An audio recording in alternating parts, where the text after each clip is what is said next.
Subscribe करें और bell दबाएं ताकि कोई खबर रह न जाए।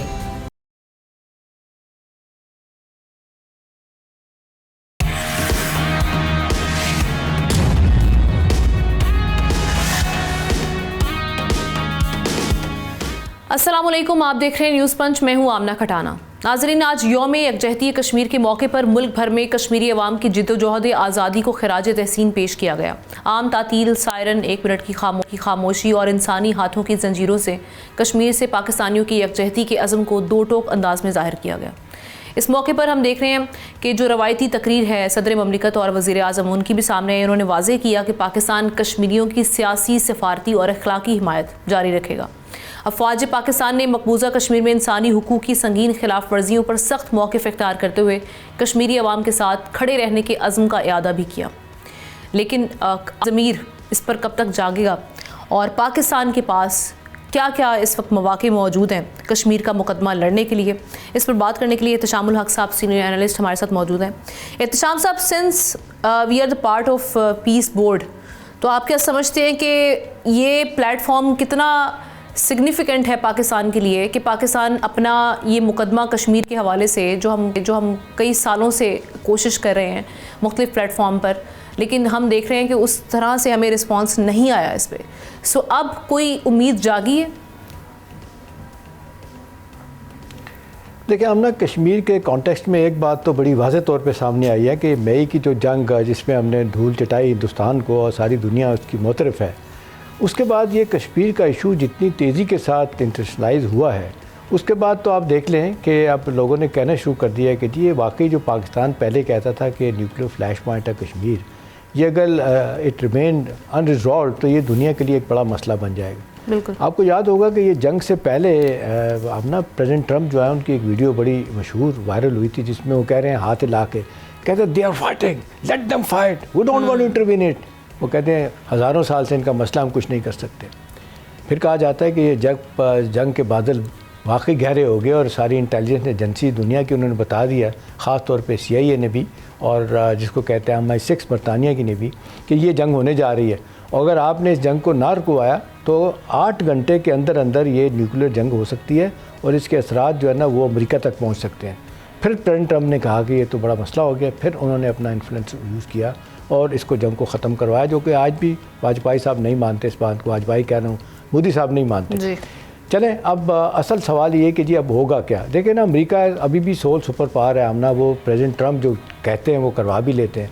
अभी जिस तरीके से उन्होंने एक से ज़्यादा जगहों पे कहा है कि कश्मीर एक डिस्प्यूटेड टेरिटरी है, ये इस मसले को हल होना चाहिए। उन्होंने कहा 2 दफ़ा कहा कि मोदी ने मुझसे बात की है कि इस मसले को हल कराओ, अगर से मोदी मुकर गया था वो कहते हैं। लेकिन अगर आपको, सॉरी टू इंटरप्ट यू इस्लाम साहब, ये दो अपने पहले टर्म में, अब तो इनकी दूसरी टर्म है, पहली टर्म में भी अगर आपको याद हो उस वक्त प्राइम मिनिस्टर इमरान खान थे, तो ये उस वक्त भी कह चुके हैं कि मैं मीडिएशन के लिए तैयार, उन्होंने ऑफ़र भी की थी, लेकिन उसके बाद इंडिया से भी वैसा रिस्पांस नहीं आया, सारे मामला ऐसे ही हो गए। अब आपको लगता है कि आगे चल के इस पर बात होगी? पीस बोर्ड का इंडिया अभी तक हिस्सा नहीं बना।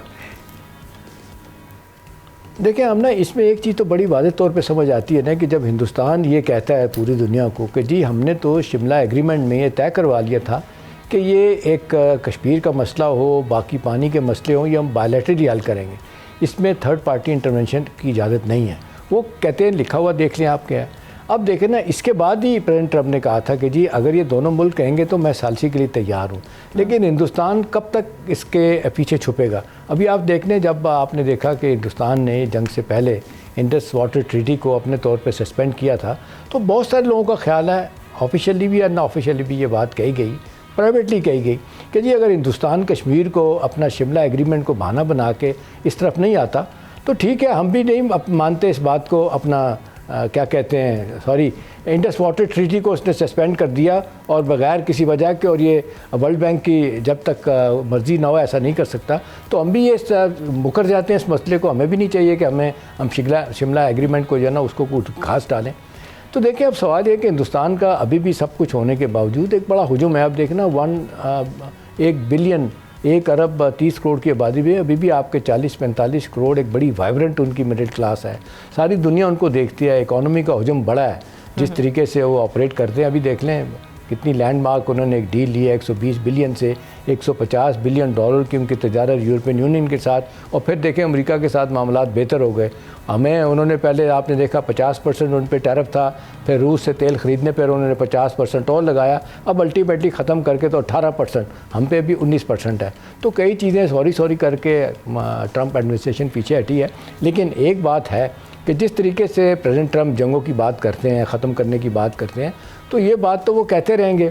कश्मीर की जब भी मौका होगा, कभी सवाल होता है तो उसका वो टका के जवाब देते हैं। वो कभी नहीं इस बात पे कहते कि हिंदुस्तान को नाराज़गी ना हो जाए तो इस पे बात ना करें। तो देखें, ये दुनिया की आमना अवेयरनेस तो इस मसले पे है कि देखें जिस तरीके से इसका हल तो निकलेगा, जो मर्जी इंडिया जितना भी भागता रहे इस मसले से हल निकलेगा। एक चीज़ आखिरी चीज़ एक आमना देखें, जब प्रेसिडेंट ट्रंप कहते हैं कि यूनाइटेड नेशन एक फेड अदारा है, इनको मैंने 7 जंग बंदे करवाई थी, इन्हें करवानी चाहिए थी, नहीं करवाई। अभी देखें पैरेलल वो डाइवोर्स का अदारा खड़ा कर रहा है और कहा जा रहा है कि जिस तरीके से टोटल 70% फंडिंग अमेरिका की यूएन बंद हो जाएगा, तो फिर तो उस वक्त तो कहा जाता है कि जी बहुत सारी चीज़ें सामने आएंगी। हो सकता है कि फिर इंटरनेशनल सतह पे ट्रंप पे दबाव आए, बाकी लोगों पे दबाव आए कि ये न्यूक्लियर लड़ाई में सारे मारे जाएंगे तो वो कश्मीर को हल करने की तरफ जाएंगे शायद। जी राइट एहतशाम साहब, आप साथ ही रहिएगा, हम अपनी अगली स्टोरी की जानिब बढ़ते हैं। बात करेंगे T20 वर्ल्ड कप से पहले हम देख रहे हैं कि क्रिकेट की दुनिया में ज़लज़ला आ चुका है। वज़ीर-ए-आज़म शहबाज शरीफ ने दो टोक ऐलान किया है कि पाकिस्तान भारत के खिलाफ मैच नहीं खेलेगा। ये सिर्फ एक मैच का इनकार नहीं बल्कि एक बड़ा उसूली मौक़िफ़ है जिसने ICC को सख्त परेशान कर दिया है। आलमी क्रिकेट गवर्निंग बॉडी अब पाकिस्तान को मनाने के लिए बैक चैनल राब्ते कर रही है। भारतीय मीडिया के मुताबिक ICC ने डिप्टी चेयरमैन इमरान ख्वाजा को खुसूसी टास्क भी दे दिया कि वो पाकिस्तान से पसे पर्दा बातचीत करें। लेकिन ये जो आलमी दबाव है, क्या पाकिस्तान आज अपने फ़ैसले को पलटेगा? और साथ ही साथ हम ये देख रहे हैं जो उसूली फ़ैसला लिया गया है, इसके असरात पाकिस्तान को किस हद तक फेस करने पड़ सकते हैं फाइनेंशियली और कानूनी कार्रवाई के हवाले से भी कुछ ख़बरें हैं कि ICC इस ऑप्शन की जानिब भी जा सकता है। इस पर बात करने के लिए तशामुल हक साहब के साथ सैयद हैदर क्रिकेट एक्सपर्ट वो भी हमें ज्वाइन कर चुके हैं। हैदर, आपको हम वेलकम करते हैं। ये कहिएगा कि पाकिस्तान का एक जो उसूली मौक़िफ़ सामने आया है, अब पाकिस्तान तो डट गया है, पाकिस्तान ने परेशान भी कर दिया है। सबसे ज़्यादा परेशान इस वक्त इंडिया है और इंडिया ने फिर ICC को अपनी मुश्किल बता दी और अब ICC भी परेशान है। लेकिन पाकिस्तान के लिए किस हद तक परेशानी खड़ी हो सकती है, मुश्किल खड़ी हो सकती है आने वाले वक्तों में अगर पाकिस्तान इसी मौक़िफ़ पर कायम रहता है? क्या क्या कॉन्सिक्वेंसेस हमें फेस करने पड़ सकते हैं? देखिए, पाकिस्तान के लिए तो सिर्फ एक ही परेशानी हो सकती है कि आपका जो शेयर है इस वर्ल्ड कप में जो इनकम का, आमदनी का, वो आपका कम हो जाए। उसमें वो कहें कि भाई ये मैच आपने नहीं खेला तो इतने पैसे नहीं मिलेंगे। लेकिन उसके अलावा पाकिस्तान का किसी किस्म का कोई नुकसान नहीं है, क्योंकि पाकिस्तान ना तो होस्ट है, ना स्पॉन्सर्स फाइनेंसर्स पाकिस्तान के हैं। पाकिस्तान क्रिकेट बोर्ड जो है वो सिर्फ पाकिस्तान टीम जो है वहाँ पे सिर्फ उसमें शिरकत कर रही है। असल नुकसान तो इंडिया को उठाना पड़ रहा है, क्योंकि उनके फाइनेंसर और ब्रॉडकास्टर्स जो है उन्होंने इसी शर्त पे ज़्यादा वैल्यू बढ़ाई थी कि पाकिस्तान इंडिया का मैच होगा और उससे बहुत ज़्यादा उनकी आमदनी होती है। तो इस वक्त इंडिया परेशान है, ICC परेशान है। लाजमी बात है कि जब ICC इंडिया परेशान होगा तो ICC भी परेशान होगी, क्योंकि सारा रेवेन्यू उसको इसी से मिलना है। और पाकिस्तान का मौक़िफ़, उसूली मौक़िफ़ इस लिहाज से और भी ज़्यादा अहम है कि पाकिस्तान ने वही ICC का तर्ज अमल जो उसने माजी में इंडिया के साथ अपनाया था, वही उसी का जवाब दिया है पाकिस्तान ने कोई नई बात नहीं की। अगर कहा जाए कि पाकिस्तान ने कोई नया बाइकआउट किया है या पाकिस्तान ने नया कोई मैच खेलने से इनकार किया, नहीं, वो तो इंडिया पहले कर चुका है। तो इस वक्त ये कहना मुनासिब होगा कि वो जो बॉल जो पाकिस्तान के कोर्ट में इंडिया ने फेंकी थी, आज पाकिस्तान ने उसको वापस कर दिया। और लेकिन आप भी जानते हैं, हम भी जानते हैं हैदर के जिस कदर इन्फ्लुएंस है इंडिया का ICC पर, और इस वक्त हम देख रहे हैं कि जे शाह चेयरमैन भी हैं ICC के। तो इस सारी सिचुएशन को देखते हुए नुकसान की तलाफी का मुतालबा किया जा सकता है पाकिस्तान से, या किसी किस्म की कार्रवाई करने के लिए कहा जा सकता है? नहीं, उसमें देखें जो कॉन्ट्रैक्ट साइन किया हुआ है इसमें पाकिस्तान ने जो फ्यूचर प्रोग्राम में FTP में साइन किए हैं और इसमें T20 वर्ल्ड कप के लिए, उसमें ऐसी कोई बात नहीं है। क्योंकि अगर दूसरी एक अलग सिनारियो आप ले लें, अलग सिनारियो ये है कि मैच बारिश की वजह से नहीं हो पाता, तो फिर वो स्पॉन्सर्स को तो फिर भी वो इनकम नहीं होने वाली, वो पैसे नहीं मिलने वाले। तो इसलिए पाकिस्तान के ऊपर किसी किस्म की कदगन नहीं लग सकती है। अलबत्ता ये हो सकता है कि पाकिस्तान चूंकि उस मैच का बाइकआउट कर रहा है, तो आईसीसी जो है वो कोई अपना एक कमेटी बनाए और उसके ऊपर कुछ वो रिकमेंडेशन करे कि इसमें पाकिस्तान जो है कुछ उस पर पाबंदी लगाई जाए या कुछ किया जाए, लेकिन बुनियादी तौर पर आईसीसी के कॉन्स्टिट्यूशन के हिसाब से किसी किस्म की कोई पाबंदी नहीं लग सकती, क्योंकि इंडिया पे जब नहीं लगी। अच्छा हैदर साहब, मेरे जहन में एक सवाल आ रहा है। हैदर साहब, एक सवाल का जवाब दीजिएगा कि हिंदुस्तानी मीडिया, ख़ास तौर पे जो बहुत बायस मीडिया है जो पाकिस्तान के ख़िलाफ़ बड़ी बातें करता है, वहाँ पे जो क्रिकेट के मुबसरीन हैं वो बैठ के बातें कर रहे हैं कि इसका तो पाकिस्तान को हमें सबक सिखाना चाहिए और पाकिस्तान को इंटरनेशनल क्रिकेट से ही बाहर करवा देना चाहिए इस वाक़े को बुनियाद बना के। अभी आपने थोड़ा बताया भी है, लेकिन क्या ये कोई इंटरनेशनल क्रिकेट का कानून, लॉ ऐसा है कि ये इस हद तक पाकिस्तान के ख़िलाफ़ कोई कार्रवाई कर सकते हैं? नहीं, बिल्कुल भी नहीं है, क्योंकि आईसीसी के बायलॉज में लिखा हुआ है कि हर मुल्क का क्रिकेट बोर्ड अपने मुल्क की जो हुकूमत है उसके ताबे होगा, और वो अगर मुल्क नहीं चाहता है, मसलन मैं आपको मिसाल देता हूँ, ये तो अभी ताज़ा तरीन मिसाल है, ऑस्ट्रेलिया ने, गवर्नमेंट ने ऑस्ट्रेलियन टीम को श्रीलंका नहीं जाने दिया, उस पर कोई ना कोई उसके ऊपर जुर्माना हुआ, ना उसका कोई पाबंदी लगी। इंग्लैंड जिम्बाब्वे नहीं गया, रॉबर्ट मुगाबे की गवर्नमेंट थी जिसको इंग्लैंड नहीं रिकग्नाइज करता था, इंग्लैंड की टीम जिम्बाब्वे मैच खेलने नहीं गई, कुछ भी नहीं हुआ, कोई खत्म, उस पर जो है जुर्माना भी नहीं हुआ, कुछ भी नहीं हुआ। फिर ऑस्ट्रेलिया की टीम अफगानिस्तान में आई, फिर भी कुछ नहीं हुआ। तो ऐसी मिसालें हमारे पास माजी में है कि आईसीसी किसी किस्म का, ना उनकी कॉन्स्टिट्यूशन में लिखा है, ना उनके बायलॉज में लिखा है, ना उनकी कोई ऐसी पुरानी कोई रेगुलेशन है जिस पे वो कह सकें।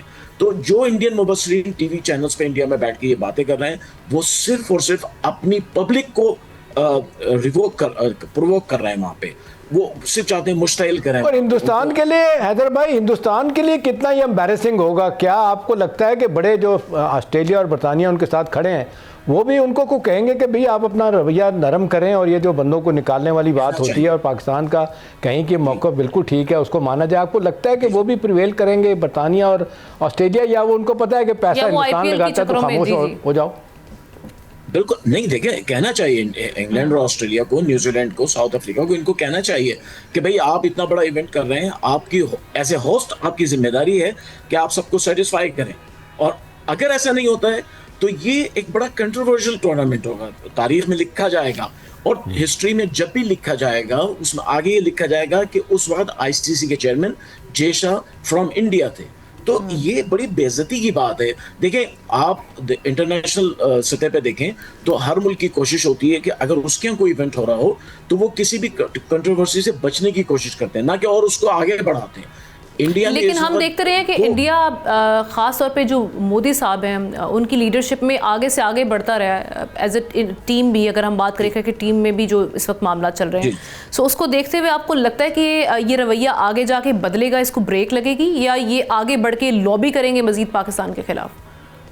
नहीं, देखिए उनके लिए तो ये ऑक्सीजन है, पाकिस्तान के साथ अच्छे बुरे ताल्लुकात रखना, अच्छे ताल्लुकात न होने देना, रिलेशन, वो उनके लिए ऑक्सीजन है, क्योंकि इस वक्त उनकी हुकूमत की इस हालत बहुत ख़राब है इंडिया में, उनकी इकनॉमी की भी बहुत हालत ख़राब है, इंडियन रुपी बहुत बुरी तरह गिर चुका है, फिर उनके जो ताल्लुकात दूसरे अमेरिका और दूसरे मुल्कों से थे वो ख़राब हो गए थे, अब उसको वो किसी तरीके से रीस्टोर करने की कोशिश कर रहे हैं। लेकिन ये जो नया तनाज़ा है, ये इससे सिर्फ ये नहीं समझा जाए कि कोई मॉनेटरी डेफिसिट होगा, सिर्फ माली नुकसान होगा, नहीं, उसके साथ आपकी प्रेस्टीज भी जाएगी, आपकी रेपुटेशन भी जाएगी, और आपके होस्टिंग राइट्स भी फ्यूचर में आपको नहीं मिलेंगे। हो सकता है फ्यूचर में आईसीसी के भाई आप लोग नहीं करा सकते, आप दोनों मुल्क जो हैं वो कह देंगे ठीक है अब आइंदा कोई टूर्नामेंट नहीं होगा।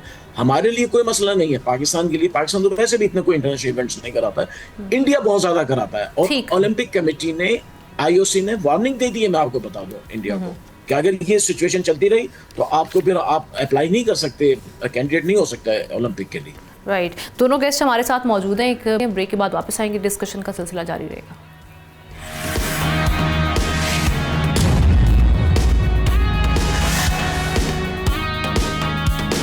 एहतशाम साहब की जानिब चलते हैं, उनका टेक लेते हैं सारे मामले पर। एहतशाम साहब, अब चूंकि मामला प्राइम मिनिस्टर तक आ चुका है और उन्होंने कहा कि हम इस सारी सिचुएशन को बड़े सोच समझ के ये फैसला लिया गया है, और उन्होंने साथ ही साथ कहा इसमें स्पोर्ट्स में सियासत का कोई रोल नहीं है। लेकिन जब ये मामला इस हाई लेवल तक पहुंच जाए तो आपको लगता है कि किसी किस्म का दबाव भी आए, पाकिस्तान को देखना पड़ेगा और फिर उसके बाद पाकिस्तान पलट सकता है अपने डिसीजन से? चूँकि आईसीसी ने, अब हम देख रहे हैं कि आईसीसी परेशान भी है और सबसे ज़्यादा परेशानी इंडिया के लिए है। इंडिया का सबसे ज़्यादा जो आमदनी का मॉडल आईसीसी में बनता है, सबसे बड़ा शेयर इंडिया लेता है वहाँ से, तो ऑब्वियसली वहाँ से दबाव आएगा और फिर दबाव यहाँ तक आने की आएगा। तो जब यहाँ पर दबाव आएगा तो क्या आपको लगता है कि पाकिस्तानी गवर्नमेंट अपने इस फैसले से पीछे हटेगी, और अगर पलटती है तो उसके कॉन्सिक्वेंसेस क्या होंगे?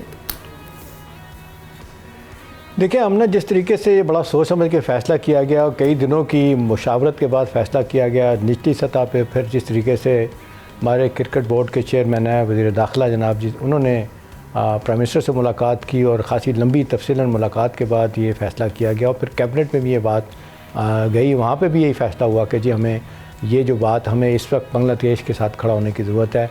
हिंदुस्तान जिस तरीके से ऑपरेट कर रहा है, धौंस धांधली की बातें कर रहा है और इनसिक्योरिटीज़ और खिलाड़ियों की भी हैं, हमारे लिए तो हैं। हमने तो अच्छा किया, अपने सारे हमारे जो मैचेस हैं वो तो श्रीलंका में होंगे, यहाँ पे भी ये था कि जी भारत के साथ नहीं खेलना। तो ये भी एक बड़ा स्ट्रॉन्ग आमना मैसेज देना था हिंदुस्तान को कि आप बुली करते हैं हर जगह पे अपने छोटे मुल्कों को, और यहाँ पे भी आप ज़ाहिर है आईसीसी जो है ना वो तो कहते हैं कि बिल्कुल नीचे लग गई हिंदुस्तान के, क्योंकि पैसा सबसे ज़्यादा उनका है। और मुझे ये कहने में कोई आर नहीं है कि अब जो बरतानिया से, ऑस्ट्रेलिया से लोग तवक्को करते हैं कि वो सामने मैदान में यहाँ खड़े हों और बताएं कि जहाँ हिंदुस्तान गलत कर रहा है वो सवाल पूछा जाए कि बांग्लादेश के खिलाड़ी को आपने क्यों मजबूर किया हिंदुस्तान की हुकूमत में कि एक लीग टीम से निकाल दिया गया उसको। तो बड़ी ह्यूमिलिएशन फ़ील हुई ना उन्हें भी, बांग्लादेशियों को। और पाकिस्तान जिस तरह उनके साथ खड़ा है, हिंदुस्तान को बड़ी तकलीफ़ है, उनका मीडिया, उनको मुबसरीन, उनको बड़ी तकलीफ़ है कि देखें पाकिस्तान तो 15-20 सालों से उनका मामला इतना ख़राब था, एक दूसरे की बात नहीं करते थे, अब पाकिस्तान उनका सगा बन गया है। तो बात यह है कि ये उसूली बात है, उसूली बात के लिए उनके साथ खड़े हैं। और कुछ इतलात आमना ये आ रही है कि अब क्योंकि मोनोपली हिंदुस्तान की होगी इंटरनेशनल क्रिकेट में, इसको कैसे तोड़ा जाए। अब क्योंकि बरतानिया, ऑस्ट्रेलिया तो हिंदुस्तान के साथ खड़े हैं, अब south Africa, New Zealand, Bangladesh, Pakistan और श्रीलंका, अब यहाँ कहा जा रहा है कि जी ये अपने तौर पे सोच रहे हैं कि हमने अपना किस तरीके से दबाव बढ़ाना है, हमने किस तरीके से ये हिंदुस्तान जो अपनी मन मर्जी करता है इसको कैसे रोकना है। तो मुझे नहीं लगता आमना कि पाकिस्तान की हुकूमत से पीछे हटेगी। हिंदुस्तान के अपने लोगों ने ये कहना शुरू कर दिया, उनके मैं अगले दिन सुन रहा था, उनके क्रिकेटर भी, बाकी लोग भी, कि ये शुरुआत तो हिंदुस्तान ने की थी, क्यों बांग्लादेशी प्लेयर को निकाला था। और दूसरा ये कि जी आप हर बात में क्यों कहते हैं हमारी बात मानी जाए। तो मेरा ख्याल है ये अब हिंदुस्तान की परेशानी अपनी जगह है। पाकिस्तान को नुकसान भी होगा, ना जाने से कहा जाता है कितने लाख का डॉलर का नुकसान होगा, लेकिन हमने तो एक उसूली फ़ैसला किया है और उस बुनियादी तौर पे ये सोच के कि भाई ठीक है, बांग्लादेश के साथ ज़्यादती हुई है, बांग्लादेश के साथ हम खड़े हैं, हमारे उनके साथ ताल्लुकात हर सतह पे बढ़ रहे हैं। ये हिंदुस्तान को इस बात पे भी बड़ी तकलीफ़ है, उनके मोदी मीडिया और उनके जो लोग हैं गोदी मीडिया वाले, उनको बड़ी तकलीफ़ है कि पाकिस्तान क्यों इस तरह खड़ा हो गया इनके साथ। और फिर वहाँ पर ये बहस शुरू हो गई है कि भाई सारे टूर्नामेंट में तो असल बात तो होती है कि पाकिस्तान और हिंदुस्तान की क्रिकेट टीमें जब खेलेंगी तो पैसा भी बनता है, एक इंतजाम आता है, लोग उसको खुशी से देख रहे होते हैं। अब तो बाहर के लोगों ने क्रिकेट नहीं रहने दिया, इन्होंने बहुत आगे तक चले गए। ये हम देख रहे थे कि वहाँ तो वॉर थी मई में जो हुए मामला, तो उसके बाद हैंडशेक ना करना, ट्रॉफी का बॉयकॉट करना और फिर उसके बाद बांग्लादेशी जो प्लेयर के साथ इस तरह से करना, तो पाकिस्तान ने तो अपना एहतजाज रिकॉर्ड करवाया है। उससे पहले भी हम ये मामला देख रहे थे, कभी इनको वेन्यूज से प्रॉब्लम हो रही थी पाकिस्तान में आके क्रिकेट खेलने से। सो शुरुआत तो वहीं से हुई है, तो अब परेशानी फिर कैसी? देखिए, हम ना कुछ लोगों का ख्याल था कि अजीत अपने ये क्या कहते हैं जयशंकर साहब जो फॉरेन मिनिस्टर हैं हिंदुस्तान के, जब इन्होंने बांग्लादेश में हमारे असम्बली के स्पीकर अयाज सादिक से हाथ मिलाया था, शेक हैंड किया था, खुद चल के आए थे, तो बहुत से लोगों ने कहना शुरू कर दिया था कि शायद हिंदुस्तान को एहसास हो रहा है कि the joke has gone too far off, हमें इसको रिट्रीट करना चाहिए। हमें सारी दुनिया मुर्द इल्ज़ाम ठहरा रही है कि हम हाथ भी नहीं मिलाना चाहते। खिलाड़ियों में भी आपने खेल के मैदान को भी आपने रुस्वा कर दिया है। स्पोर्ट्स प्रोग्राम जो होते हैं दुनिया में और स्पोर्ट्स एक खेल जो इतना बड़ा है क्रिकेट का, वहाँ पे भी आप सियासत को ले आए। तो बहुत ज़्यादा क्रिटिसिज्म उनके अंदर भी हुआ। उनके कुछ लोग बोलते हैं, क्रिकेटर भी बोलते हैं कि ये हमने किया, इसको वापस लाना चाहिए। तो मेरा अपना ख्याल था कि ये जो मुलाकात हो गई थी जयशंकर की और हमारे स्पीकर साहब की, उसके बाद शायद यह रवैया ख़त्म हो जाए। लेकिन आपने देखा वो जूनियर एक लीग हो रही है, वहाँ पे आप हिंदुस्तानी पाकिस्तानी इकट्ठे हुए हैं, वहाँ पे भी नहीं उन्होंने हाथ मिलाने की इजाज़त दी गई। तो मेरा ख्याल है ये खुद उन्होंने इसको बहुत ज़्यादा पोलिटिसाइज किया है, क्रिकेट को और स्पोर्ट्स को। राइट, एहतशाम साहब आपका पॉइंट आया, आपका भी शुक्रिया अदा करेंगे। सैयद हैदर भी हमारे साथ मौजूद थे इस पर बात करने के लिए, उनका भी शुक्रिया अदा करते हुए नाजरीन बात करेंगे पार्लियामेंट हाउस में कानून और इंसाफ की सेनेट कायमा कमेटी का अहम इजलास हुआ, जहां आइन में तब्दीली की एक अहम तजवीज़ ज़ेर गौर आई। ये तजवीज़ आला आइनी ओहदों के लिए ग्रेजुएशन की डिग्री को लाजमी करार देने से मुतालिक थी। बिल पेश करने वाली सेनेटर समीना मुमताज़ ज़हरी का कहना था कि बड़े ओहदों पर भारी जिम्मेदारियां होती हैं, इसलिए आला तालीम ज़रूरी है। लेकिन इजलास में ये सवाल उठा कि क्या डिग्री अहलियत की वाहिद कसौटी हो सकती है। कमेटी को बताया गया कि सूबे इस तरमीम के ख़िलाफ़ हैं और ये अवामी मसावात के आइनी उसूल के भी ख़िलाफ़ है। कमेटी ने बिल पेश करने वाली सेनेटर की नीयत को सराहते हुए बिल वापस ले लिया। अब हम जो सारी सिचुएशन है इसको किस तरह से देखा जाए, और जो इस पे आइन का आर्टिकल 25 का जो हवाला दिया है जिससे कहा जा रहा है कि ये बिल उससे मुतसादिम है, वो बेसिकली कहता क्या है, इस पर बात करने के लिए हमाद रोहेला लीगल एक्सपर्ट और एनालिस्ट हमारे साथ मौजूद हैं। Thank you so much Hamad for your time. Hamad, सबसे पहले तो हम इस पर रोशनी डालना चाहेंगे कि ये बेसिकली ईवान से मैसेज क्या दिया गया है, क्योंकि ये सिर्फ ग्रेजुएशन की डिग्री की बात थी, कोई बहुत आला तालीम की बात नहीं थी। दूसरा, ये इनका क्या विजन जाहिर करता है, और आर्टिकल 25 आइन का वो कहता क्या है बेसिकली। इससे पहले, इस इशू पे आने से पहले एक चीज तो क्लियर कर दूं, आज हम लोग जिस दौर में जिंदा हैं वहां पर तो इस बात की, इस बहस की कोई गुंजाइश रहती ही नहीं है कि क्या तालीम किसी के लिए भी, खा वो किसी भी मकतब फिक्र से ताल्लुक रखता हो, उसके लिए अहम है या नहीं। वो किसी भी वॉक ऑफ लाइफ से हो या जो भी करना चाहता हो, तालीम हर शख्स के लिए अहम है, और वो जो भी किरदार अदा करना चाहता है, अगर वो तालीम याफ्ता है तो उस किरदार को ज्यादा बेहतर तरीके से निभा सकता है। तो इस कानून की जहां तक बात है, इसको मैं इस नजरिए से नहीं देखूंगा कि क्या सियासतदानों के लिए या क्या आईनी ओहदेदारों के लिए तालीम जरूरी है या नहीं। इसको हमें इस नजर से देखना चाहिए कि क्या तालीम को कोई ऐसी कानूनी रुकावट बना सकते हैं कि हम किसी को सियासत में हिस्सा लेने से या आईनी ओहदा लेने से रोका जा सके। जहां तक ये सेनेटर साहिबा ने ये जो बिल पेश किया है और बताया गया है कि उनकी नीयत इसमें बहुत अच्छी है और नीयत ये है कि गवर्नेंस को बेहतर किया जा सकता है, मैं तो किसी की नीयत को ना जानता हूं, ना उस पर कोई कॉमेंट कर सकता हूं, और कानून साजी के लिए नीयत क्या है ये रेलेवेंट भी नहीं होता। कानून साजी के लिए नीयत नहीं देखी जाती, कानून साजी के लिए आपका जो आपने तजवीज पेश की है अगर उसको अपना लिया जाए तो उसका क्या असर होगा ये देखा जाता है, उस पर बात करनी चाहिए हमें।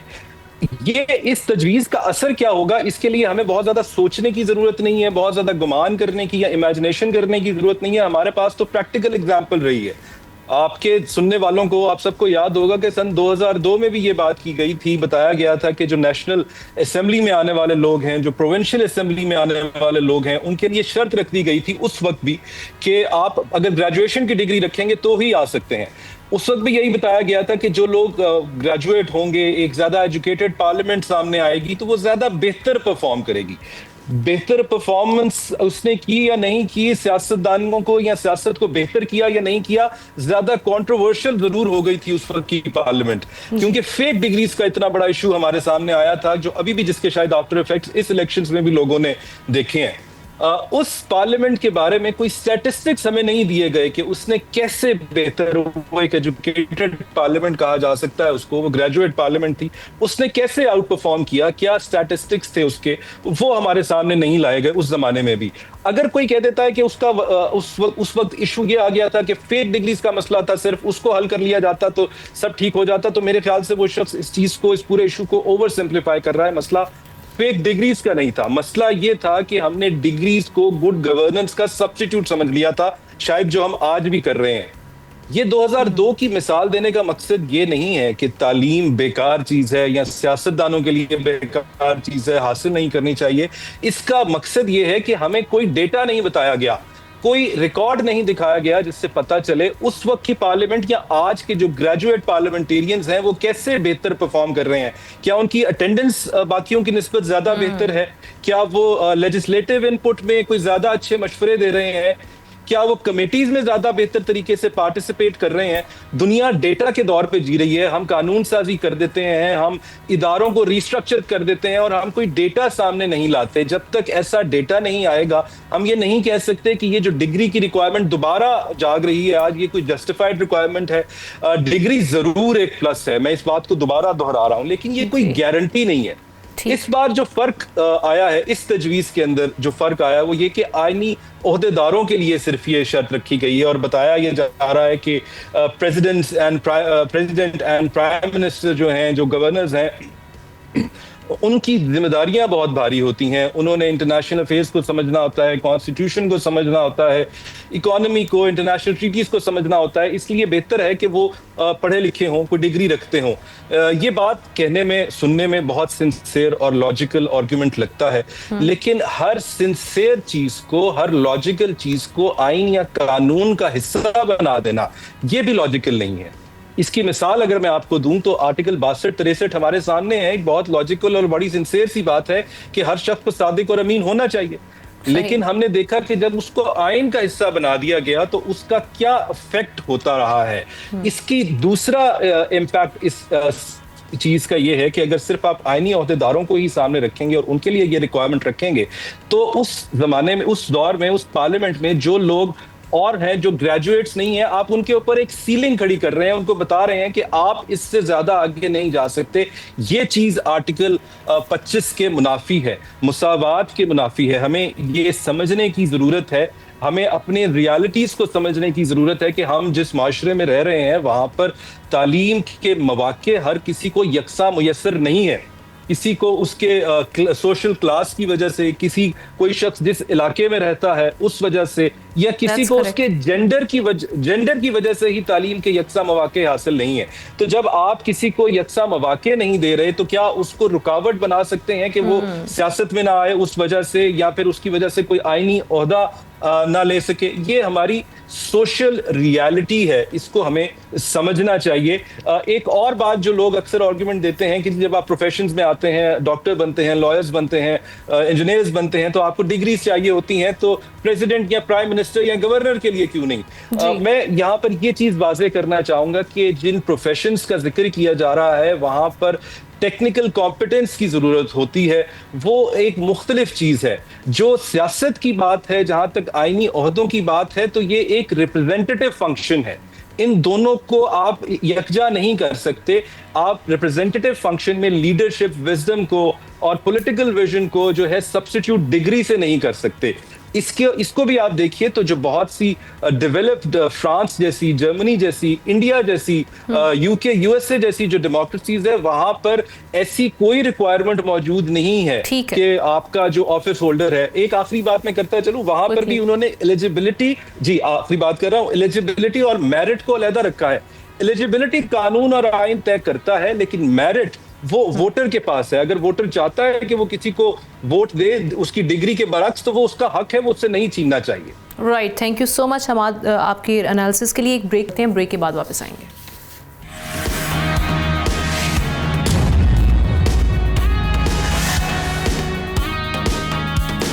बात करेंगे लाहौर के हवाले से, जहां पर हम देख रहे हैं बसंत के इस्तकबाल के लिए लाहौर को दुल्हन की तरह सजा दिया गया है। रंग, रोशनी और पतंगों ने शहर का मिजाज बदल दिया।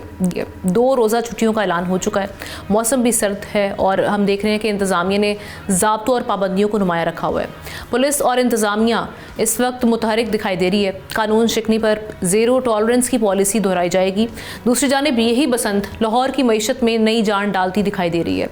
काइट फ्लाइंग एसोसिएशन ये दावा कर रही है कि लाहौर में अब तक 1 अरब 22 करोड़ से ज़ायद की गुड्डी डोर फरोख्त हो चुकी है। माहिरीन ने पतंगबाजी, खुराक, सयाहत और होटलिंग समेत दीगर शोबों में 8 से 10 अरब की सरगर्मियों का अंदाज़ा लगाया था, जो अब 20 से 25 अरब होता दिखाई दे रहा है। ओवरसीज़ पाकिस्तानियों और दूसरे शहरों से आने वाले मेहमानों ने बाज़ारों की रौनक बढ़ा दी है। बेसिकली अभी वहाँ पर क्या तैयारियाँ हैं, क्या वाइब है लाहौर की, इस पर बात करने के लिए असद निज़ामी एनालिस्ट हमें ज्वाइन कर चुके हैं। Thank you so much Asad. सबसे पहले तो मैं जानना चाहूँगी इस वक्त क्या समा है लाहौर का, क्या तैयारियाँ हैं, और ख़ास तौर पे सेफ्टी मेजर्स, क्योंकि हम इन द पास्ट देखते रहे हैं बड़े इंजरीज़ के या कुछ जानी नुकसान के बड़े वाक़यात रिपोर्ट हुए हैं। सो इन सब को देखते हुए रिस्क क्या है सेफ्टी मेजर्स को देखते हुए? जी, पहला जो आपका सवाल था कि इस वक्त माहौल कैसा है, वो तो बहुत पॉजिटिव है और मौसम जो है उसने भी काफ़ी सपोर्ट किया है। स्मॉग के लेवल्स भी एक मैनेजेबल जगह पे पहुंचे हुए हैं, धूप भी निकली हुई है, हवा भी चल रही है, लाहौर सजा हुआ है बाकायदा तौर पे। इस गवर्नमेंट ने कोई भी कमी पेशी नहीं की लाहौर को सजाने में। और 19 साल बाद बसंत होने को जा रही है, लेकिन जो उड़ाते थे गुड्डी, जो एंजॉय करते थे, उनके लिए ऐसे ही लग रहा है जैसे उनके लिए बिल्कुल ही कल वाली बात थी और उन्होंने फिर से जारी कर। इसके ऊपर आगे जाके और बात कर लेते हैं कि गुड्डी डोर का भी आपने जिक्र किया इंट्रो में उसके क्या इश्यूज पेश आए हैं, अभी भी चल रहे हैं। सेफ्टी की हद तक मैं ये बताऊंगा कि जो मोटरसाइकिल्स हैं, ज़्यादातर जिन इंजरीज का आपने जिक्र किया वो इसी चीज़ से थी कि जो गुड्डियाँ उड़ती थी उसकी डोर जो है खुदा न खास्ता किसी के गले पे जब फिरती थी तो वहाँ से इंजरीज होती थी। ये बिल्कुल माजी में हुआ है, 2007 में बसंत की बंदिश भी इसी की बेसिस पे थी। तो एक तो जो सेफ्टी रॉड्स हैं वो मैं कह सकता हूँ कि बड़ी इक्की दुक्की मोटरसाइकिल ऐसी नज़र आएगी आपको जिसके ऊपर वो नहीं लगी हुई। बाकी तमाम जो मोटरसाइकिलिस्ट हैं उन्होंने उसको लगाया है। हुकूमत ने मुफ्त भी ये प्रोवाइड की हैं लोगों को, और इसकी एक छोटी सी मैंने देखा इंडस्ट्री भी बन गई इस दफ़ा, क्योंकि आई थिंक 100-200 रुपीज़ की लोग सड़क पर खुद भी बेचते थे और लोग उसके लिए भी ऑप्ट कर रहे थे। एक तो सेफ्टी की हद तक। दूसरा, जो कंट्रोल गवर्नमेंट ने किया है डोर की हद तक वो भी नज़र आ रहा है, लेकिन ये भी बात इसके साथ हो कि कुछ लोग जो हैं इसके अंदर सुना था हमने कि जी कुछ लोग केमिकल डोर जो है वो लोगों ने ले ली, खरीद ली, उड़ा रहे हैं उससे, लेकिन उसके ऊपर बहुत कम उस किस्म की चीज़ें पता चली, क्योंकि ज़्यादातर जो थी वो पंजाब पुलिस की विजिलेंस की वजह से बहुत ज़्यादा ऐसा मवाद जो है वो पकड़ा गया पहले ही। तो ये उस लिहाज से भी सेफ्टी कंसर्न जो है वो मतलब एड्रेस्ड है। लेकिन आपको पता ही है कि इतनी बड़ी स्केल पे ये बसंत की जा रही है ओवर 3 डेज, तो इसके ऊपर इस किस्म के वाक़यात जो है उनके होने के चांसेस जो है वो हमेशा होते हैं। लेकिन ये मैं कहूँगा कि गवर्नमेंट ने इस दफ़ा बहुत तैयारी से किया है। मैं इस तरह से ये बता सकता हूँ कि जब ये हुकूमत आई थी पावर में, ये वाली पंजाब गवर्नमेंट, तो हमारे कुछ जानने वाले, बड़ी यंगर कैबिनेट एक आई थी, तो उसके अंदर एक हमारे जानने वाले हैं, उन्होंने मुझे जब ये हुकूमत 2025 में आई है, उन्होंने तभी कहते थे कि तब से ही ये बातें शुरू हो गई थी कि हम बसंत जो है वो करवाना चाहते हैं। ठीक, तो ऐसे नहीं है कि हुकूमत को ये आइडिया जो है, ये ख्याल अब से 2-3 महीने पहले आया या महीने पहले आया, यानी उस वक्त से माइंड में था और तैयारियां थी उससे हवाले से। अच्छा, ये जो काइट फ्लाइंग एसोसिएशन बात कर रही है, ये आपको कितने रियलिस्टिक लग रहे हैं फिगर्स? ₹122 करोड़ थ्रेड सेल में और टोटल एक्टिविटी 20 से 25 बिलियन रुपीस की। आपको लगता है कि ओवरऑल इतना जनरेट हो रही है? वो अगर इतनी वैल्यू क्लेम कर रहे हैं तो इसकी मुझे समझ आ सकती है, और ये अमाउंट थोड़ी सी इन्फ्लेटेड भी हो सकती है, लेकिन इसके आसपास शायद हो। उसकी वजह ये कि गुड्डी डोर जब हम उड़ाते थे तो मुझे याद है कि 60-70 रुपए का तावा होगा, उससे भी कम का मिलता था। डोर जो थी वो इतनी महंगी नहीं थी। अब आप देखें इस वक्त जो 1 फरवरी को जब गुड्डे और डोरों की खरीदो फरोख्त शुरू हुई है, तो रेट जो आया है और वो मेरे ख्याल में 3 से 4 हज़ार रुपए का पिन्ना था और तकरीबन 200 से 250 रुपए की गुड्डा था। अब आज के दिन मैं ये बता सकता हूँ कि तकरीबन 12,000 रुपए का पिन्ना आपको 1 पीस, 1.5 पीस या 2 पीस वाला मिलता है 12,000 रुपए का, और 450-500 रुपए का आपको तावा मिल रहा है।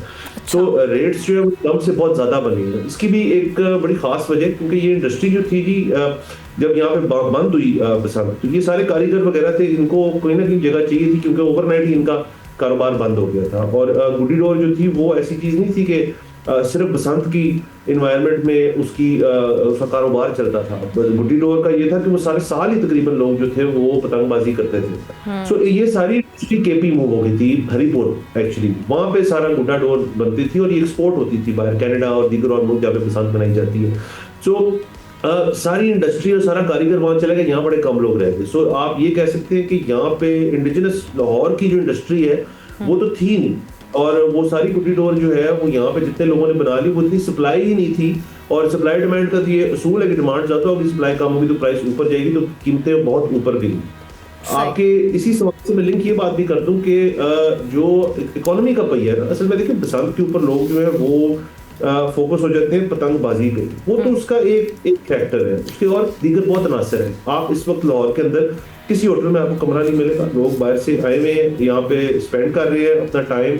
उसके अलावा केटरिंग जो लोग करते हैं उनमें बुकिंग्स उनकी आज से महीना पहले 3 हफ्ते पहले वो हो चुकी थी, वो आपको नहीं मिलेंगे। यानी फूड होटल्स हो, टूरिज्म हो, हर सेक्टर में इस वक्त हम देख रहे हैं कि उनको बेनिफिट हो रहा है इस त्यौहार से। जो इलाके हैं ना जहाँ पे बहुत ज्यादा गुड्डी उठती है, आप अपनी अंदरून शहर में चले जाएं, आप गड़ी शौक एरिया में चले जाएं और दीगर जगहों पे चले जाएं, उनकी छतें 2-2-2.5 लाख रुपए पर डे के ऊपर जो है वो सेल होंगी, मतलब उन्हें रेंट पे दी छतें। अब देखिए उस घर के अंदर छोटे घर हैं ये, ऑब्वियसली उनके लिए तो ये तकरीबन उनके 5-6 महीने का एक खर्चा जो है अपनी छत देने की वजह निकल जाएगा। तो वो उस चीज की भी एक वैल्यू जो है ना वो भी अटैच करनी चाहिए कि कितनी इकोनॉमी का पहिया कितना चलता है। इस गवर्नमेंट का बिल्कुल कहना चाहूंगा कि बड़ा फोकस डिफरेंट हुआ है। ये पहली गवर्नमेंट नहीं आई जिसने कहा कि हमने पसंद करानी। माजी कितनी हुकूमतें जो हैं 2007 से लेकर अब तक जो है उनका दिल किया होगा, लेकिन ये वो गवर्नमेंट है जिन्होंने ये करके दिखाया है, तो ये यहाँ पे क्रेडिट जाना चाहिए इनको। और उसके साथ साथ इसकी जो एक पॉलिटिकल एंगल है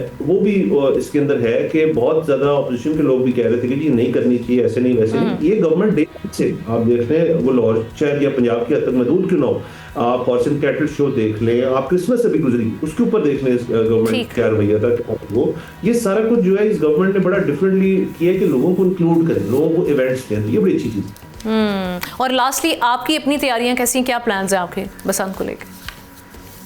अभी तो जी हम तलाश कर रहे हैं कि डोरे मिलते हैं, क्योंकि हम असल में लेट हो गए। पिकने चिन्ने गुड्डे छुट्टे मिल गए थे, लेकिन डोरे जो है वो वाकई में शॉर्ट है। लेकिन सुना है कि कुछ जो स्टॉक है वो वापस आ गए मार्केट में, अगेन कॉस्ट फैक्टर भी है। असल में मेरी तैयारी देखें कि इस हद तक मैं आपको बता देता हूँ बड़ी ऑनेस्टली कि हमने बचपन में ये चीज़ बहुत की, हमारे बड़ों ने हमें सिखाई, हमें नहीं मौका कि हम अगली जनरेशन को चीज़ दे सकें। तो मेरी तैयारी तो यही है कि जो हमारी अगली जनरेशन है उनको थोड़ा इस फेस्टिविटी के बारे में बताया जाए, ताकि ये खास तौर पे जेन ज़ीज़ को। जी जी एग्जैक्टली।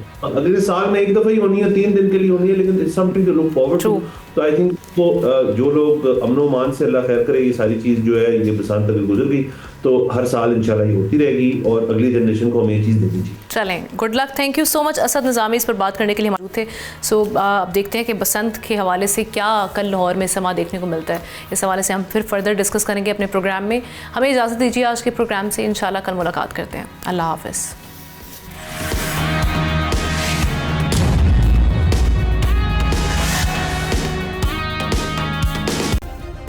सब्सक्राइब करें और बेल दबाएं ताकि कोई खबर रह न जाए।